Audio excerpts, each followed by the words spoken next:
Hello, and welcome to Stasis Pod, the Transformers Rescue Bots podcast. I'm Rob. I'm Jen. Hello, kids, boys, and girls. I'm David. Oh, no. What? Yes, today we are covering the 14th episode of Transformers Rescue Bots, Small Blessings. Small Wonder? Sadly, no. No, let's not discuss Small Wonder. That is a show that does not hold up to being old enough to have, critical thinking. And today's episode, written by Ed Valentine, who has written a bunch of other cartoons, but mostly recent ones, so unfortunately we cannot dig back in his IMDb page and find weird, hilarious stuff. Aww. Does he have current weird, hilarious stuff? A bunch of My Little Pony, Friendship is Magic. Whoa. And also a lot of these shows I haven't heard of because I'm old now.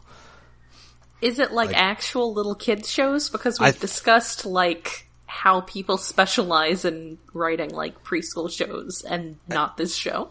It looks like sort of a mix between you've got Ultimate a Spider-Man, Ben 10.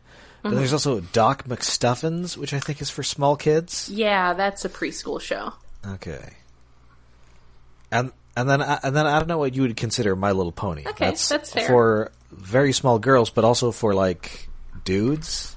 Well, not older dudes. I would consider that to be more for elementary school girls, not preschool, but more that maybe 7 to 10 or so. But then yes, it's written in a way a lot of shows these days that holds up to being watched by older people, whereas a lot of preschool stuff is very developmentally specific. And then I get back into that story about the BotCon where we got up so early because it was in California and everyone's sleep patterns were all skewed, and we watched Teletubbies and no one understood Teletubbies because Teletubbies is written for a very specific developmental stage that none of us were at.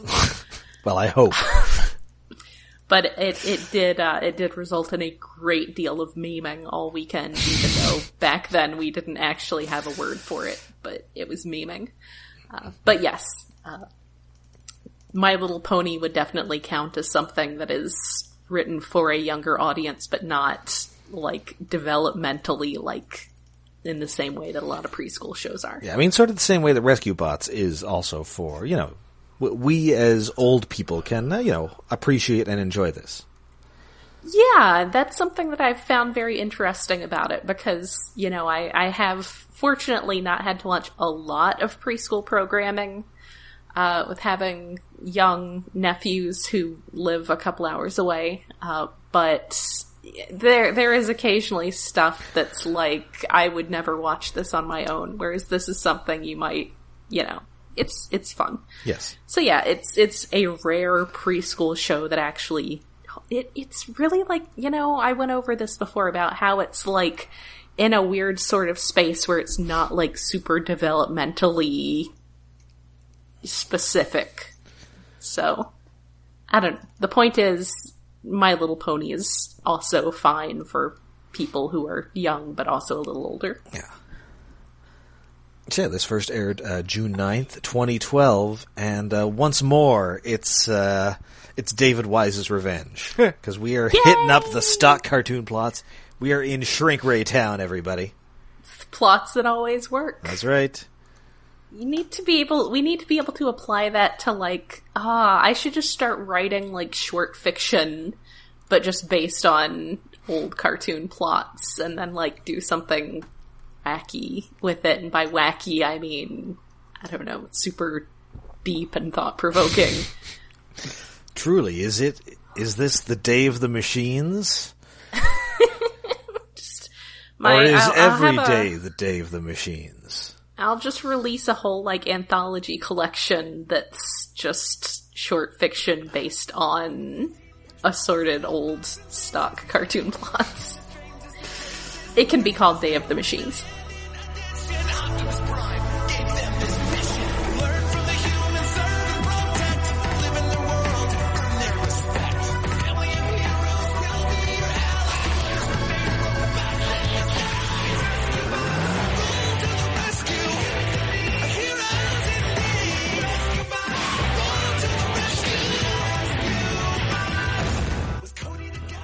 this does take a little ways for us to get to the shrink ray. So we start off with, once again, our pal Huxley Prescott reporting on another Griffin Rock disaster. Yay!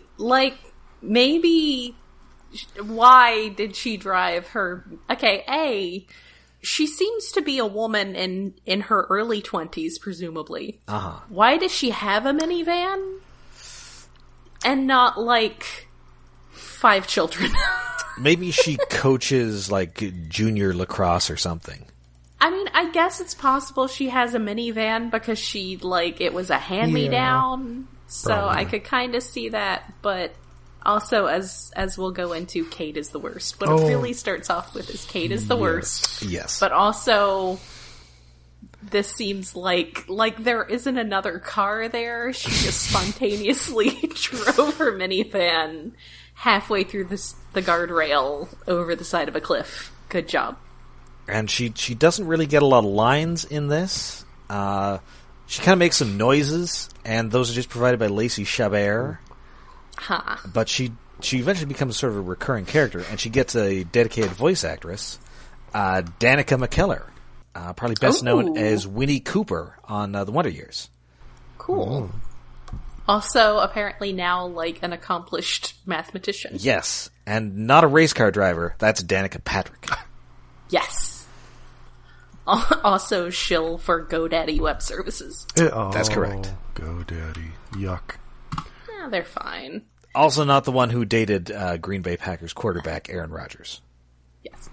GoDaddy is fine from a moral I guess. standpoint and significantly less fine from an absolute, using their service standpoint. So. Anyway, so yes, her minivan is teetering on the edge of falling over the Griffin Rock Dam, because of course Griffin Rock also has a dam. Well, yeah, we've seen various Of course. rivers and mountains and streams and things. I mean, a dam isn't really that much of a surprise. And I'm staring at my I'm not audio surprised. and vaguely confused because the little recording red line is ahead of where it's actually recording, and hopefully this is coming out fine. It has audio there, but yeah. Yeah, it may just be a little slow. It's weird. It may just be being a little slow. But, I mean, it's not a huge surprise that they would have a dam if they're as committed to, if they have a wind farm. If they're they're sufficiently committed to alternative energy, it's probably a hydroelectric dam. This is true. Plus, of course, as we all know, they're also hiding Megatron in there. Yes. This is... between seasons or something. Listen, I'm almost certain that Griffin Rock has deep Sigma 6 connections. Yeah, that's fair. Anyway, so yeah, Cade is normally at least a little weird. This episode he gets creepy, and he gets super creepy. Yeah, he is on his way to rescue this girl because he digs her. What? Yeah, it's he's got a thing for her. He had a thing for her, and he wanted to date her, tried to date her, and she wouldn't date him, I think is the thing. And then that seems to be how it's explained. Yes, as Danny snipes at him to maybe leave the things requiring lifting things to the helicopter and stop trying to make Heatwave do crazy acrobatics for you. Yes. And he's definitely human-splaining this to Heatwave. Yeah. Yeah. And Heatwave's all, we have women on Cybertron, Cade. None of them are going to be on this show for 3 seasons, but still. Well, it's very unfortunate because they're still there. Apparently Heatwave picked up from Cave to call women females, which is upsetting. Well, I mean, he's not talking. He's talking about a different species. I think that's okay. Yeah. Yeah. I think it's fair when you're talking about a completely different sort of life form from you. It's like when I'm talking about goats or something, I'm not going to call the female goats women. I suppose when you're talking about a lesser species, that kind of works. That's right. But still, it's like Cade did not set up this accident, but he is arranging setting up the rescue to make him look as good as possible, and that's creepy. Yes. even though he, again, has no need to even be there because Danny and Blades have it under control. Yeah. So he does successfully rescue her. Just barely. Although her minivan ends up getting jammed in a pipe, and nobody bothers to get it immediately. No. Yes, I know. They say they're going to, Well, no, and then it's he not just that- forgets about it. They tell He's Cade to distracted. do it, and Cade is a creeper, so he's occupied creeping all over this generic woman. I mean, she does agree to go for coffee. He's They tell Cade to do it, and he's like, later. yeah. He's not being a total maniac here, just a dick. Yeah, Yes. I mean, he is the worst. but it's he's taking advantage of the situation. I mean, if someone just pulled you off of a cliff, you would probably say yes to pretty much anything they said. Yeah, well, coffee, sure. Let's go have coffee. My nerves are rattled. I may not if Also- it was Cade, though. He speaks depreciatingly to Heatwave, Oh, yeah, which he's all- Heatwave is not amused by. Heatwave could just squish him. Heatwave is so ready. Heatwave is probably got a mantra he is having to repeat to himself that Prime or someone told him about not squishing the humans. He's definitely talking about how fear is the mind killer. Yeah.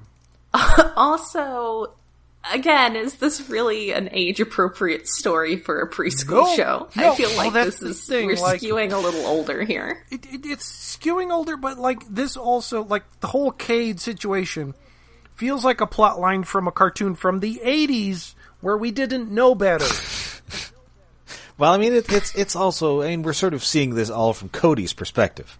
So this is, you Yes. know, your older brother is sometimes going to be a real doof when it comes to ladies. But, Yes. No, no, Cade. And you have to help him out with, you know, not appreciating his friends, and also, you know, navigating petty criminals with shrink rays. yeah, we all get Yes. This entire subplot falls under the heading of what I generally refer to as hetero bullshit. So it. This is an exceeding example of hetero bullshit. Oh, yes. but okay. That's okay. We have Steven Universe to balance it out now. Well, and all of the other rescue team members have reasonably normal relationships with other people. It's just Cade. Yes. It's really just Cade is the worst. Yes. But that makes him interesting, so we Yes. get some stories like that. Well, yes.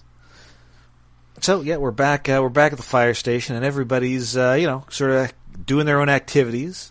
Blades is going to get detailed, and he's going to get an air freshener, which he's very excited about. Oh, Yes, he's gonna get one of the little tree-shaped Yeah. air fresheners. He's very excited. it's like He's a good boy. the show is reasonably good about wording things that seem normal bizarrely from the point of view of the robots, especially from Blades. Like, he gets a lot of cute lines. Also, Chase is going to have an enjoyable, what he says sounds like an enjoyable afternoon of running a speed trap with Chief Burns. Yes, he's very excited about this. He is. And Heatwave is brooding down in the basement, Wolverine style, because he has to wash himself off, and Cade is being a real jerk, and so he's just going to be alone and mad.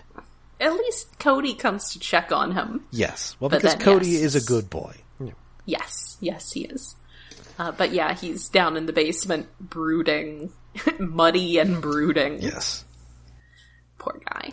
That's okay. We'll get a lot of use out of that mud patterning on their animation models soon. Yes. I mean, if he was a human character, and this were a show not for preschoolers, he would definitely have a bottle of scotch down there.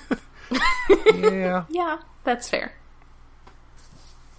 But Boulder, meanwhile, he is going to the museum, and he's very excited about it. Yes, to the museum. Yes. Yes. Meanwhile, at the Hall of Inspiration. Ah, Yes. yeah, that's what it's called. He's going to learn about human inventions. Yes, and he briefly encounters the museum's curator and goes into robot mode, where he's talking about, boy, this is really great, is what I would say if I had emotions. Yes, but I think he specifically says if I had been programmed with emotions. But luckily, even the better. curator of this museum is a holographic Chester A. Arthur. Yeah, which is this the first time the holographic Chester A. Arthur talks? Yes. Okay. Jeff Bennett again. I unfortunately I did not do the research, and I didn't look up to see if there are any like wax cylinders of Chester A. Arthur. Ooh, maybe. I think he was president Might have in been a lifetime, maybe. in the 1880s. That would be a real tough one. Yeah, but he's the president. But I mean, someone in that kind of position would probably be who they'd prioritize for wanting to get wax cylinders of them. And interestingly, never elected president. He was the vice president of James A. Garfield, who was assassinated, and then he didn't even really try that hard to become the president afterward, like get the nomination. Womp.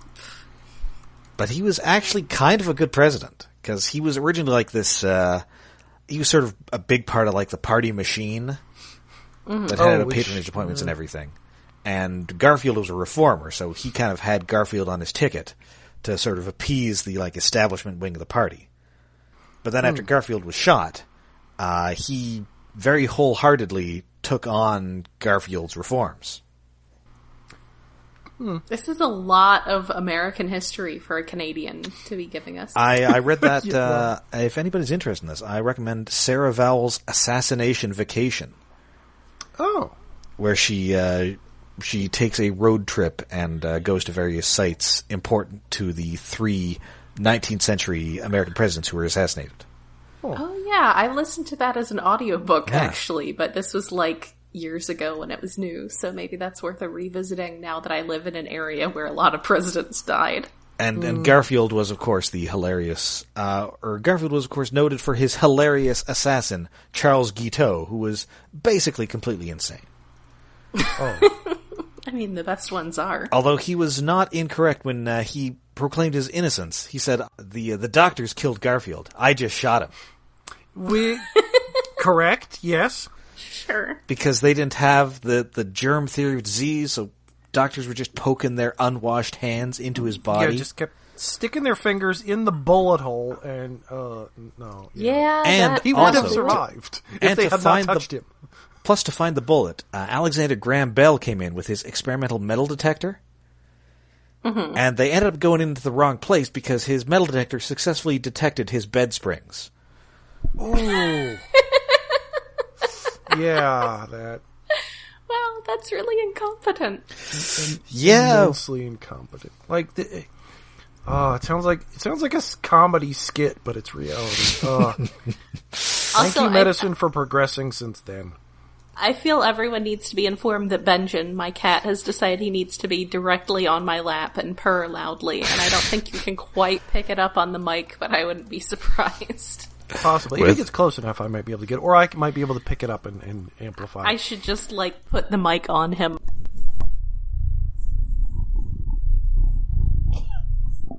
Anyway, at this museum, special guest Benjen. Anyway, so yeah, they meet Chester A. Arthur. Chester A. Arthur, and did they see any other things before the main thing? Well, I forget. Not really. There's an invention demonstration by Doc Green and his daughter Frankie. You have camera gloves. Oh, where is the lens? That is a good question, but that's not how cameras work. I mean, obviously it's like a holographic lens. I suppose. It's like a solid light hologram, presumably. Or I guess no, we know that Chester Arthur is not solid because they just go through him like a ghost. Yeah, yes. It could be. I mean, at least at this point in his development. Also, I totally forgot to use the line, please state the nature of the presidential emergency. Well, that was effectively his job, but I would say maybe it's a mesh of nanites taking the picture, but then nanites aren't actually Doc Green's thing. That's just I suppose it's probably just... Okay, so the idea with the camera gloves...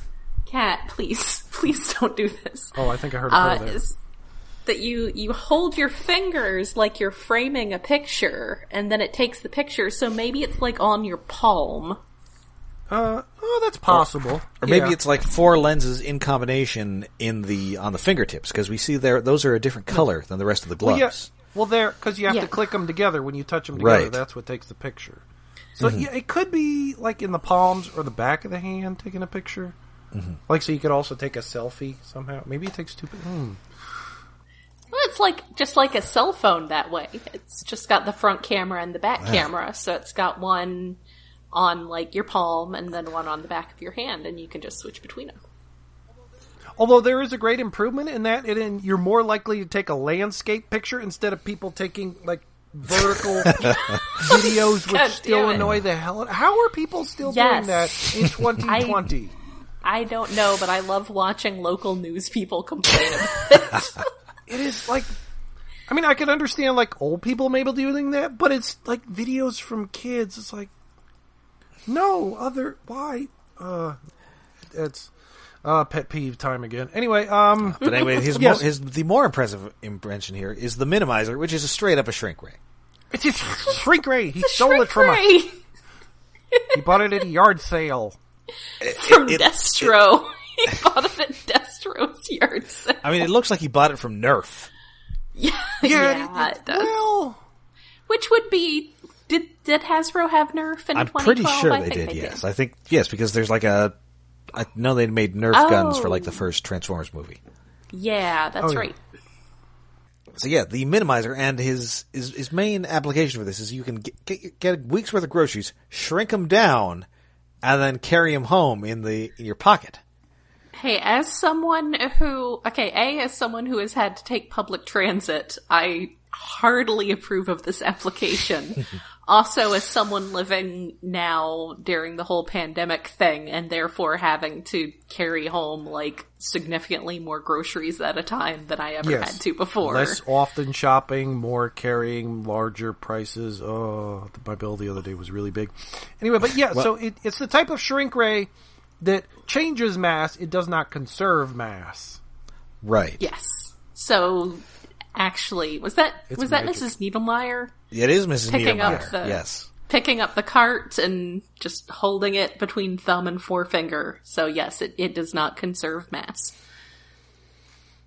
And watching this demonstration, in addition to our heroes, are 2 shadowy characters, Evan and Miles. They're just wearing brown hoodies. They look like druids. Yeah, in the close-ups they kind of do it look like they're the same character model. One of them is just wearing glasses. I mean, maybe they're twins. They also have the same voice actor. Or brothers. And specifically, this is Robbie Damon, who is probably best known now as Spider-Man on the current Spider-Man cartoon.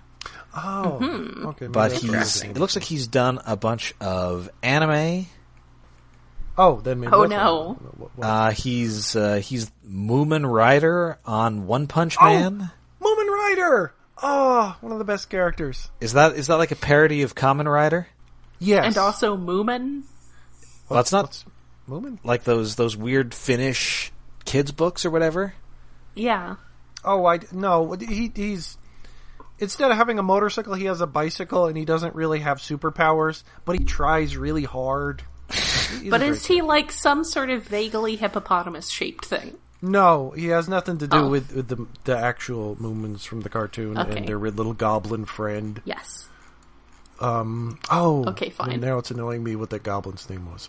Let's see. He was Tuxedo Mask in that new Sailor Moon they did. Ooh. Oh. He's on Cells at Work. But you didn't do anything. Oh, I need to watch that. That's one of those I need to get around to it one of these days shows because it looks really neat from what little I've seen. And it's actually, like, it actually has science in it. What? Just in personified form. Crazy. Yeah.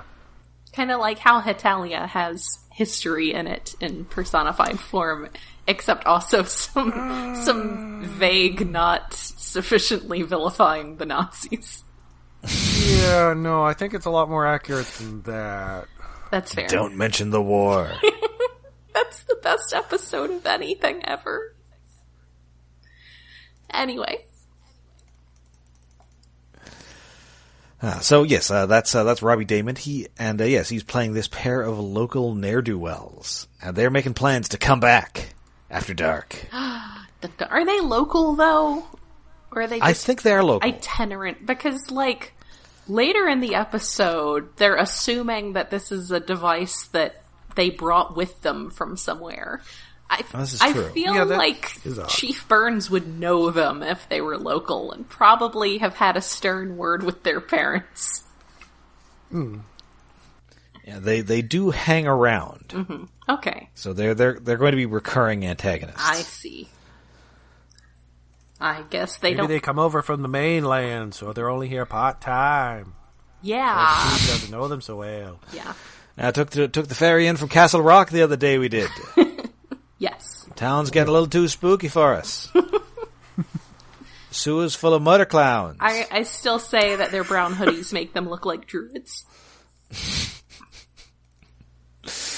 Well, I guess in that case, nobody knew who they were or where they were going. But they'll know who they are after this. So anyway, we cut back to it's later that night. We're in the firehouse.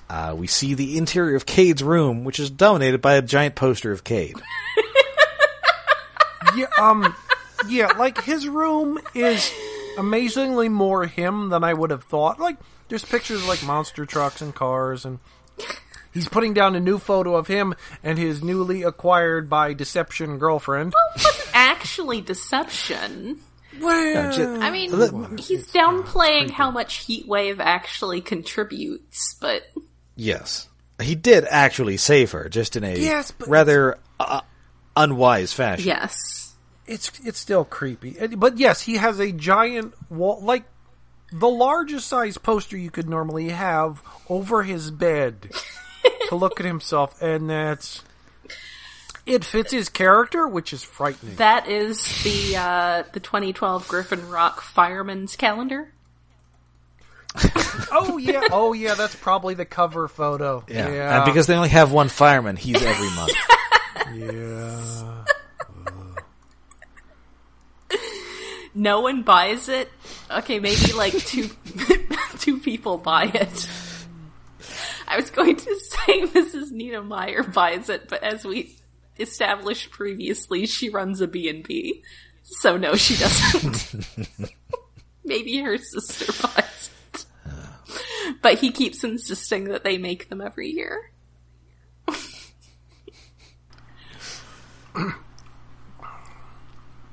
Anyway, so this is Cody's attempt to tell Cade to stop being mean to Heatwave is interrupted by a burglar alarm. There has been a break-in at the Hall of Inspiration, and they're sending the whole team out. Why? Why are they sending the whole team? This only should require the police part of the team. Why do you need a helicopter? Well, you see, there are 4 exits of the Hall of Inspiration, so they can send one rescue bot to cover each one. I mean, I suppose with the sort of things they tend to have in their Hall of Inspiration, I guess with Doc Green around, clearly helping with things at this museum, like, you don't know what kind of nonsense you're going to be walking into. You might need a bulldozer. Yeah. And that plan probably would have worked if it hadn't been for the fact that Cade decides to just go in. Yep, he's all hopped up on testosterone or something, and he's going in. And unsurprisingly, it doesn't work, and Heatwave has to Secret Service agent jump to protect him from getting shot with a shrink ray. Yes. Yeah, well, shot with a ray, they don't know what it is, because they were not there at the demonstration. No. They should have gone to the demonstration. Yeah. Mm-hmm. And so he just vanishes from sight. Boulder and Blades come in. They also get hit. And, none of the humans know where they've gone, and they're too small to really be easily seen. So they're kind of wondering, are they invisible? Were they shunted to another dimension? Were they just totally vaporized? That's sort of vaguely sidled up to as a possibility, and they're like, no, don't even think about it. Just sad. The show's for young children. We don't want to talk about it. But they show them standing on top of a tuna can from the grocery exhibit, and they just look like they're bot-sized. They're bot Yes. Yeah, bots they're now. about an inch tall, I guess. Like they're I the guess- size of a tiny squid girl crying in the rain. Aw. What? Reference. Reference to what? A tiny squid girl crying in the rain. Ikamusume. There's an anime about a goofy squid girl who arrives at a beach and is sort of trying to take over the world, but it's all comedic and adorable. But the cutest episodes, which started as bonus episodes, were extra small, cute version of her, like a 3-inch tall version that's super deformed. Mm-hmm. And in one of the bonus episodes, like she gets lost in the woods and ends up crying while sitting inside of a tuna can. I see. Yes, check the channel Okay. to see little picture, which I should remember to post when this episode comes out. Anyway, So there's Chase Team catches the dastardly duo here, and in the process also drops the minimizer, and it breaks.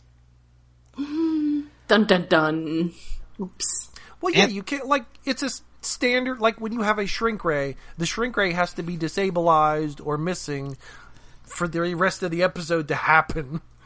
Yes. Ask David Wise. Well, Yep. Those are the shrink ray rules. refer to previous David Wise episodes. Yes. And Evan and Miles aren't saying nothing till they get their lawyer. Yeah. And it is basically like that, like, yeah. I assume that Griffin Rock has like one defense lawyer.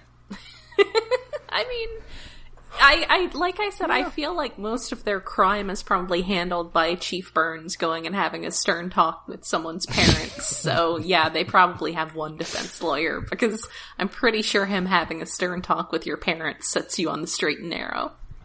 Yes. Now, I may just be a simple super science country lawyer, but I don't see anything in the local statutes about using a shrink ray. Actually, Griffin Rock probably does have strict shrink ray laws. Yeah. Well, they're gonna Doc Green is need going to it have to keep after that in. this. Doc Green is going to have to keep that in a locked cabinet. He's going to have to register it, and he's going to be limited in the amount of shrink ray ammo he can buy. Yes. Anyway, the shrink ray also manages to set off the sprinkler system. Yeah. So Danny is trying to turn it off, and Blades tries to communicate with her, but she just mistakes him for an insect and swats him away. Aw. Poor guy. And meanwhile, this tuna can is about to get washed down the sewer. Which I did not try this myself. Does a can of tuna float? No, because Not if it's got tuna in it, I wouldn't think. I mean, it must have tuna in it. Yeah. Yeah, because it's not open. You would just I mean, I need guess a sufficiently... If there's enough pressure on the side of it to push it, like, Yeah. it shouldn't float. Yeah, because I guess tuna itself would float, because it's a fish, and fish float. But it's a tightly packed in a No, metal fish can. have air bladders. That's true. Fish have, like, organs specifically for regulating their buoyancy. So, that doesn't count. Now, Which is not what we they eat. probably don't include that in the tuna, I assume. No. Not a good... At least I hope not. not. a good I brand. had some the other Well, day. not in the chunk, maybe in the shredded. Whatever it's Or that kind that has, like, the oil in it. Yes. called. Ugh, never buy it with the oil. No, it's not... Even the cats don't like it. Aw. I My cats I would had it like once and ate it, but I was extremely drunk at the time. I might not have done it sober. I accidentally got it, and I didn't have anything else for lunch. Never again. Last time I was... I threw the rest out. I just had one sandwich. Last time I was drinking, I accidentally got a third cat. And also, at this point, the Heatwave says that they are the size of micro scraplets. Yes, which, I mean, like I said, they seem to be like bot size, Yeah. so I guess micro scraplets are not actually that small, like microscopic. Yeah. Maybe if... Yeah, micro scraplets, I guess, are the G1 comic size, Yes. as opposed to scraplets that were in Prime. That sounds about right. Right, which are like 6 inches high or so. cat size. Yes. That sounds accurate. And they could use some cats because they are promptly swept into the sewers and confronted by gigantic sewer rats. Yes, it's the battle beneath 8th Avenue. They sort of... Where's Godzilla when you need him? They sort of vary between being, like, a little scary and kind of adorable. Yes. Well, yeah, because it's rodents of unusual size compared to these little robots. These aren't, like, Don Bluth rats. These are just charming, cartoony, but threatening rats. Well, they're goofy. They manage to be frightening. They alternate between the frightening and cute, sort of. They're like the giant rats from Latitude Zero. It's like at the right angle, it's like, oh, that's adorable, and then you see them open their mouth. It's like, oh no, that looks wrong. I was thinking like the bad guy rats from Rats of Nim. Yeah, that's what I was thinking. That they were not so much like eyes. Because those were really scary. Yes. I say, as someone who watched that as a child, the exact age to find them very scary. Well, the owl is more scary because, like... Yeah. Well, that owl is messed up. Well, it's like Don Bluth, like, is frightened of owls or something. And it's yelling at you with the voice of elderly thespian John Carradine. Yee. Oh, that was John Carradine. Yeah, that makes sense with the weird voice. Ugh. Yeah, I'm going to need some Dom DeLuise to help me recover from this. Yes. It's a good thing you'll get some. I will get more Dom DeLuise than I can handle. Anyway, so Blades is sort of relating how he's familiar with the story of the Pied Piper of Hamelin. And Heatwave says, well, I don't have a flute, which is an extremely Wolverine line. Yeah. Which is appropriate since Steve Bloom has been a Wolverine. Yes. He's been Wolverine many times. Yeah, his Heatwave is kind of like his Wolverine. Heatwave is very Wolverine. Yeah. Yeah, but the voice he does. Huh. I mean, it's a good Wolverine voice. Yeah. Bob. Anyway. Better than the Pride of the X-Men one. Yeah, well, it's about like... I don't have a flute, you drongos. Wait, You dingoes. has Wolverine ever been voiced or played by a Canadian? Well, yes. The Fox X-Men series, that was all Canadians. Yes. Oh, right. Yeah, and then X-Men Evolution, it was Scott McNeil. Yes. Oh, all right. Isn't Scott McNeil, like, actually Australian or something? I think he must be naturalized by this point. He was born in Australia, but he was raised in Canada. Okay. Yeah, Australian-born Canadian actor, it says here. So I think, actually, Steve Bloom might be... Steve Bloom's not Canadian. No, he's not. California. The least Canadian place of all. Is it, though? Well... All right. So anyway, they get themselves into a bottle and roll it along to bowl over these rats. It's very resourceful. And then they get covered in muck, which I guess it's consistent on their character models. I wasn't really paying that much attention, but they stay mucky. Good old-fashioned American feces. It's probably not... Isn't it Blades that says something about, like, their sanitation system isn't very sanitary? Yes, because he's a good boy.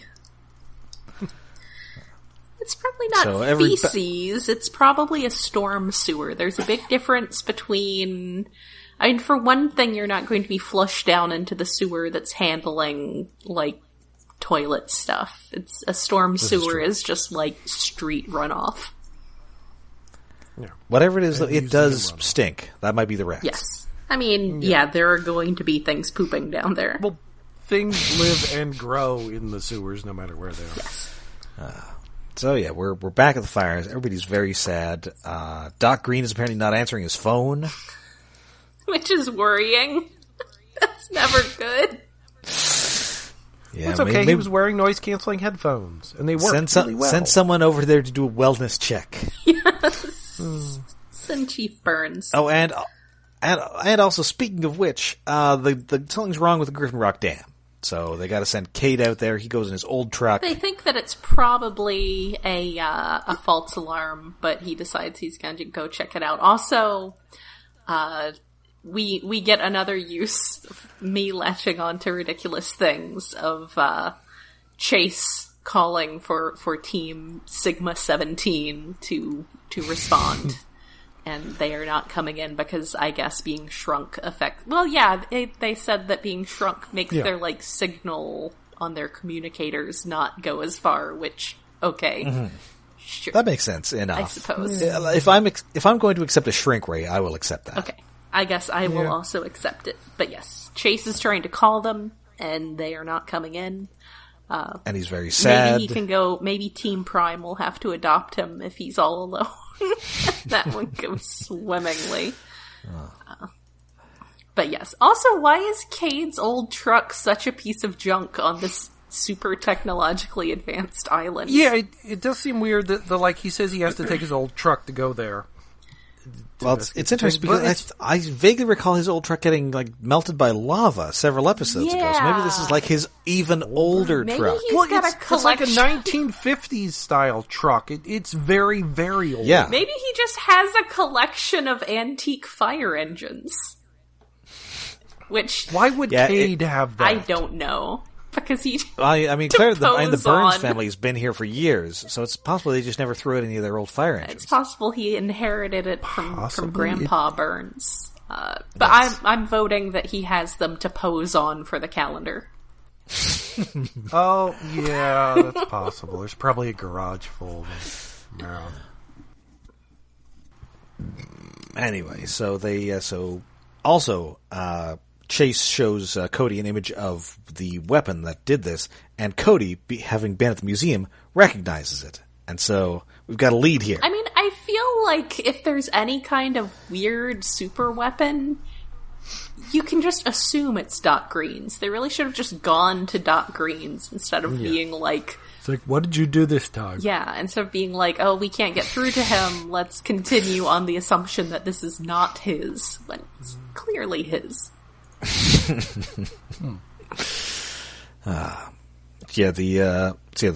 The bots, they get to the dam.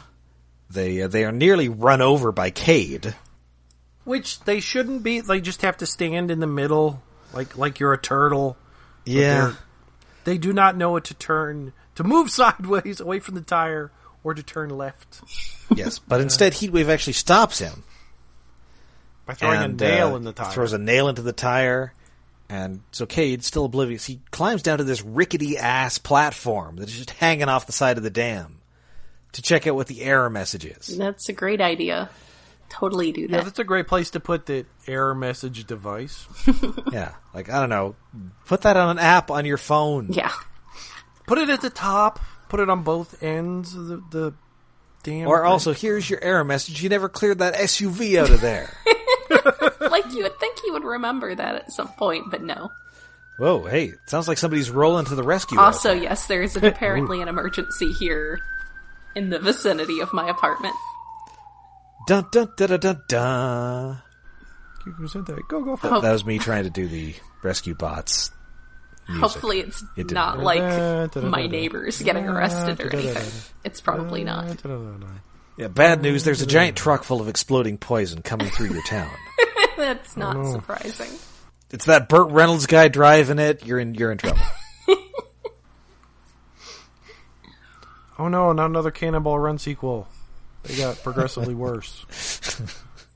The last one was so bad, I think it was only released in Canada. Oh, and then my cat decided to leave.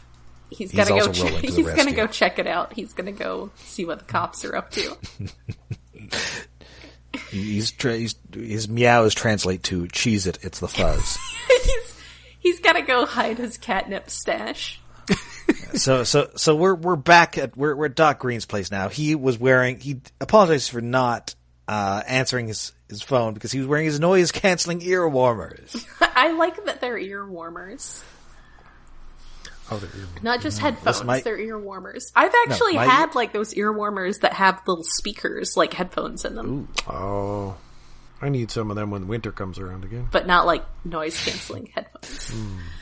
And he has sort of fixed the debigulator and setting it to rebigulation mode, and instead gets Kinda, a gigantic can of soup. Yeah, it's duct taped back together, and he hits the can with soup, and it gets bigger, yes, and then it just starts vibrating. It gets more unsettlingly. And I think he says, "Oh, it's a perfect serving size now." Yes, and then it grows more. Now that's too much soup. So anyway, the Cade's back at the dam. It is about to be busted. He is dangling from this platform, which has begun to collapse. Rather precariously, as if he was in a Spider-Man movie. Yes. Spider-Man has to come rescue him. But instead, he gets these little itty-bitty, smaller than an inch-sized robots, and they manage to rescue his incompetent butt. It's like it was shot for 3D. It's like it was directed for 3D. Everybody gets one. Yes. There's a pretty amusing bit where Blades has to drop himself onto a button to release the hose. Cannonball! Yes, it's really adorable. He does say cannonball and transforms to robot mode and falls onto it. And it's really cute. He's a precious child. Also, all of this is Cade's fault anyway, so I suppose it's fair that he is the one in peril. Yes, and so they managed to radio using his device, it's Heatwave. I've got the others with me. Where are you? I'm on Cade's shoulder. What? No time to explain. Like, no, you have time to explain. Are you crushing him right now? This is a thing you need to explain. Crushing? I mean, what's the reason this time? Anyway, and he does end up climbing this hose back to safety, and it's great because it's just an Adam West Batman climb. Yes. You expect to see, I don't know, Bob Hope poke his head out of the side of the dam. Yes. Oh my god, what? Did you hide your stash? Are you ready for lap time again? Oh my god, you're being such a baby tonight. Meanwhile, Graham and Danny have reached the dam. They spot the obvious problem that is this minivan, and so they call in Cody with a shrink ray. And and they ask, so did Doc Green say this would work? His exact words were, "It's worth a try." And yes. Listen, when I'm dealing with something that basically alters the nature of reality, I want at least a 90% chance that it's going to work and not, I don't know, invert my molecules. It's like, I trust Doc Green's tinkering better than I trust, like, the shrink ray from the Venture Brothers. Well, I mean, yes. I feel like at this Doc point... Green is definitely not running on amphetamines, for one thing. They're basically, at this point, they're saved by the fact that we're just about out of episode. And so there's not time for more to go wrong. As they would do on as they did once on Mega's XLR, it is time to hit the end of episode button. Yes. Yes. Oh, so many good buttons. More shows need labeled buttons, randomly labeled buttons. Yeah. So anyway, they get back to the fire station. They rebigulate the rescue bots, who are now back to their normal size and now covered with a giant-sized amount of sewer filth. Yes. Which everyone points out. It looks like Cade's going to weasel out of this again, because here comes Haley. But no, she has come to help wash, because a car wash is a great second date. I mean, you get kind of wet and soapy. I think that Skids would agree strongly with this. Is he hoping for a cool hand Luke situation here? I think what's actually going on is that he thinks that she's there for him, but actually she's just here to hit on Heatwave. She's just here to have a Skids and Charlene moment with Heatwave. It's the car. Chicks dig the car. I mean, that sounds much better than what does seem... It's really annoying that Cade ends up with the girl after this episode. Like that, no, bad 80s plot. Why is this happening in 2012? Almost everybody gets like a semi-recurring love interest. Oh, that's boring. At some point. I mean, I would have expected that kind of for a children's cartoon. I don't know why they still do that shit, but considering how he set this up, no, he should be punished somehow in this episode. So now I'm reminded of a time many, many years ago, back in the far past of 2001, when me and my friend Chip I was staying with my parents for a bit, and we were watching Robots in Disguise, and they cut. There's part of the episode where they cut directly to a scene of I think Kaji, the little kid. I think that's what they called him in that version. Koji. Koji was just scrubbing down on Prowl, and both me and Chip just cracked up. And my mom was like, "Why is this funny?" It's like, you don't want to know. It's child molestation, man. It's child molestation. Just soaping Prowl right up. And that is Small Blessings. Pretty fun episode. Very sort of stock cartoon plot. Yeah, your shrink ray and stuff. But works. I appreciate anything where somebody is as much of a jerk as Cade on a children's cartoon. It's not common.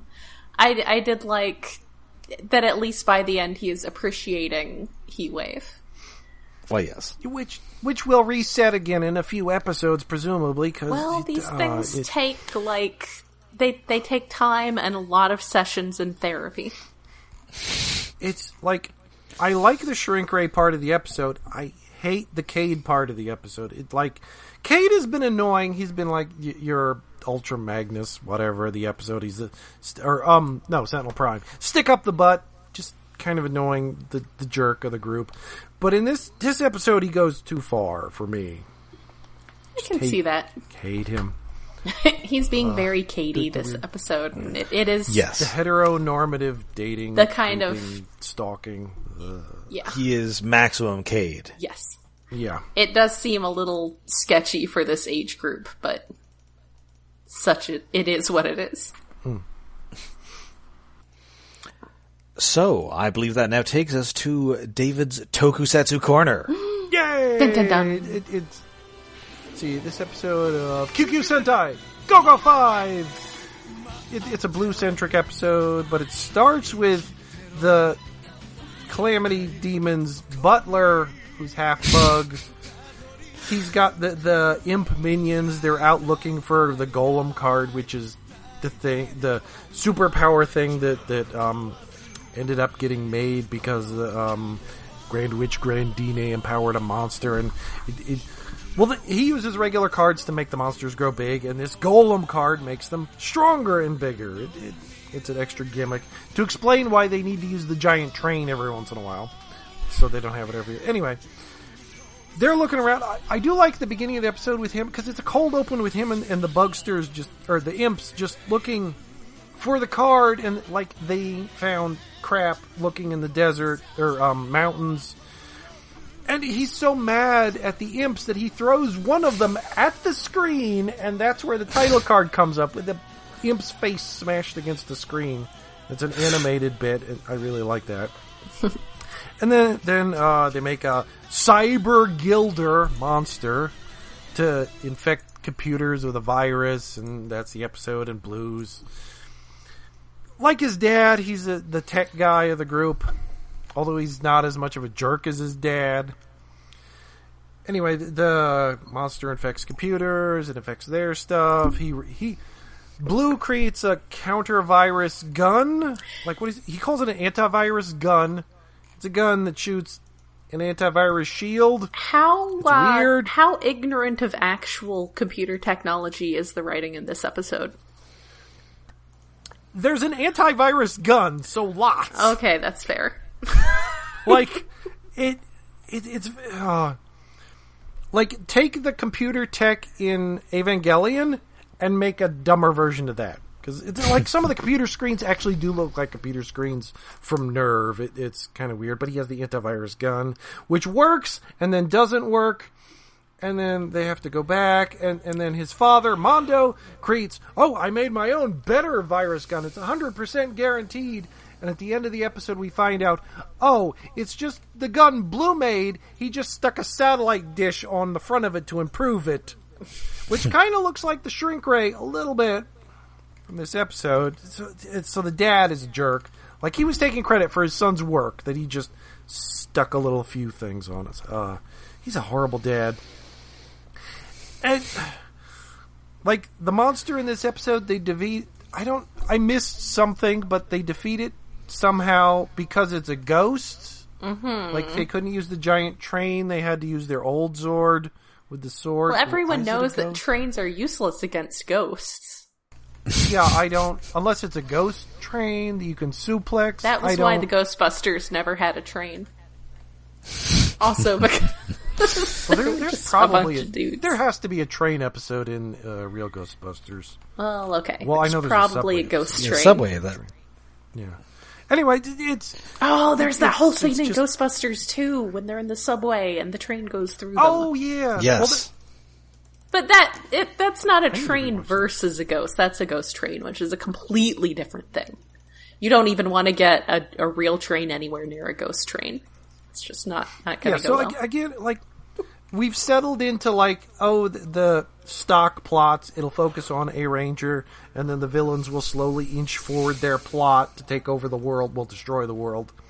And it's pretty good, and I had to look up how old Kyoko, the comic relief astronaut, who's the voice of Asuka from Ava, was in this episode, because, damn, she's so cute!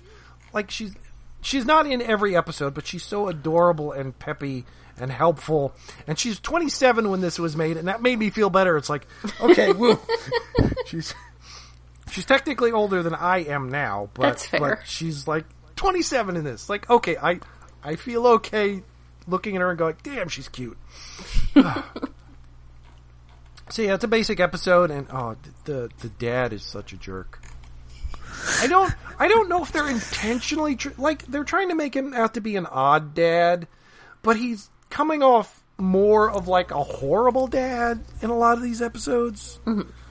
It's weird. He abandoned his kids for 10 years and he steals stuff they designed and just sticks his name on it, but he did not take the time to remove the name that the son had imprinted on the handle of the gun, which they discover at the end of the episode, which is, I know, hey, this is just Blue's gun. It's like, and Dad's like, oh, yeah, I just improved it and took credit for it, and yeah, okay. Jerk! Yeah. But what about Ligma? No, there's no more Ligma. No, I mean, okay, Cyber Gilder is kind of a good name for a monster, sort of. I guess. Well, it would make more sense if his plot involved going into an MMO or something, but... Yes. Or gold farming. All right, so that will do it for this episode. We'll be back next week with more rescue bots as we get sucked into the Griffin Rock Triangle. Oh man, I have so many thoughts. Until then, though, you can find us all over the internet. We are on Twitter. We're on Tumblr. Or nobody's on Tumblr anymore. No. We're on Facebook. Well, yeah, I don't. We have an auto-post bot Tumblr still. Yeah. And we have a Patreon. Yes, we are hosted on iaconunderground.net, where we have a Patreon set up to help with hosting and other expenses. That is at patreon.com/iaconunderground. And I guess we're looking at May at this point. And oh yeah, we'll be. We'll do something. Well, we're definitely not going out to the movies, that's for sure. We're definitely not seeing New Mutants. Netflix or something. I mean, if they dump New Mutants onto Disney Plus, we'll be seeing New Mutants. We definitely were going to see Black Widow, but that didn't happen. I wanted to see New Mutants. That hurt. Oh, so bad. I actually made a list for what we were going to do for the rest of the year. Oh my god. It's all intent. Well, anyway, we have our fallbacks. There will be things to watch. There are always things. Yeah. There are always far too many things to be watched. So that's right. We'll come up with something. So until next time, I'm Rob. I'm Jen, and I'm going to go sexily wash my 98 Volvo S70. And I suddenly have the urge to go back and watch Venture Brothers episodes.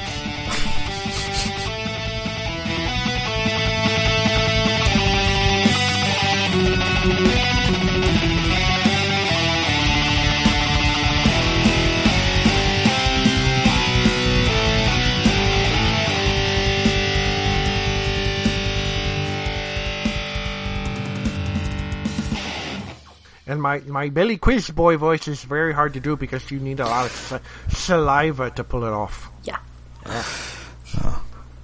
Oh, if only I'd known you were going to do that, I could have brushed up on my Pete White. Oh no. I need to watch more of that show.